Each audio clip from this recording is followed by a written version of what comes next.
Gun ಹಿಡಿದು ನಕ್ಸಲರಾಗಿ ಕಾಡಿನಲ್ಲಿ ಅಲೆದಾಡ್ತಾ ಇದ್ದವರು ಇವತ್ತು ರ್ಯಾಂಪ್ ವಾಕ್ ಮಾಡ್ತಾ ಇದ್ದಾರೆ. ಇದು ಬಸ್ತಾರ್ ಕಥೆ. ಛತ್ತೀಸ್ಗಢ ರಾಜ್ಯದ ಬಸ್ತಾರ್ ಜಿಲ್ಲೆಯು ನಕ್ಸಲ್ ಚಟುವಟಿಕೆಯ ರಾಜಧಾನಿಯಾಗಿದ್ದು ಮಾತ್ರ ಅಲ್ಲದೆ ದೀರ್ಘಕಾಲದವರೆಗೆ ಕಮ್ಯುನಿಸ್ಟ್ ಪಾರ್ಟಿ ಆಫ್ ಇಂಡಿಯಾ ಪಕ್ಷದ ಸಾಮಾಜಿಕ ದಂಗೆಯ ಕಾರ್ಯತಂತ್ರದ ಕೇಂದ್ರವಾಗಿತ್ತು. ಇಡೀ ಭಾರತಕ್ಕೆ 1947ರಲ್ಲಿ ಸ್ವಾತಂತ್ರ್ಯ ಲಭಿಸಿದರೆ ಬಸ್ತಾರ್ ಜಿಲ್ಲೆಗೆ ಮಾತ್ರ 2026ರ ಮಾರ್ಚ್ 31ರ ನಂತರವೇ ನಿಜವಾದ ಸ್ವಾತಂತ್ರ್ಯ ಲಭಿಸಿದ್ದು ಎಂದು ಕೇಂದ್ರ ಗೃಹ ಸಚಿವರ ಹೇಳಿಕೆಯು ನಕ್ಸಲ್ ಚಟುವಟಿಕೆಯ ತೀವ್ರತೆಯನ್ನು ಸ್ಪಷ್ಟಪಡಿಸುತ್ತದೆ. ಇವತ್ತು ಬಸ್ತಾರ್ ಮಾವೋವಾದಿಗಳಿಂದ ಮುಕ್ತವಾಗಿದೆ. ಇದರ ಹಿಂದೆ ಮೋದಿ ಸರ್ಕಾರದ ಶ್ರಮ ಮತ್ತು ತಂತ್ರ ಅಡಗಿತ್ತು.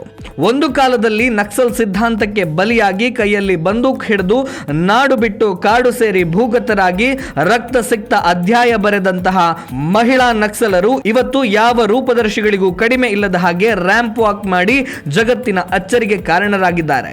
ತಲೆಗೆ ಕೋಟಿ ಕೋಟಿ ಇನಾಮುಗಳನ್ನು ಹೊತ್ತು ಭೂಗತರಾಗಿ ಬಳಿಕ ಶಸ್ತ್ರಾಸ್ತ್ರಗಳನ್ನು ತ್ಯಜಿಸಿ ಮುಖ್ಯವಾಹಿನಿಗೆ ಸೇರಿದ ಮಹಿಳಾ ನಕ್ಸಲರು ಛತ್ತೀಸ್ಗಢದ ರಾಯ್ಪುರದಲ್ಲಿ ನಡೆದಂತಹ ರಾಷ್ಟ್ರೀಯ ನೇಕಾರ ದಿನಾಚರಣೆಯ ಕಾರ್ಯಕ್ರಮದಲ್ಲಿ ನೇಕಾರರ ಶ್ರೇಷ್ಠ ಪರಂಪರೆಯನ್ನ ಪ್ರತಿಬಿಂಬಿಸುವ ನೇಕಾರಿಕೆ ಮಾಡಿದಂತಹ ಉಡುಗೆ ತೊಡುಗೆಗಳನ್ನು ತೊಟ್ಟು ಆತ್ಮವಿಶ್ವಾಸದಿಂದ ರ್ಯಾಂಪ್ ವಾಕ್ ಮಾಡಿದ್ದಾರೆ.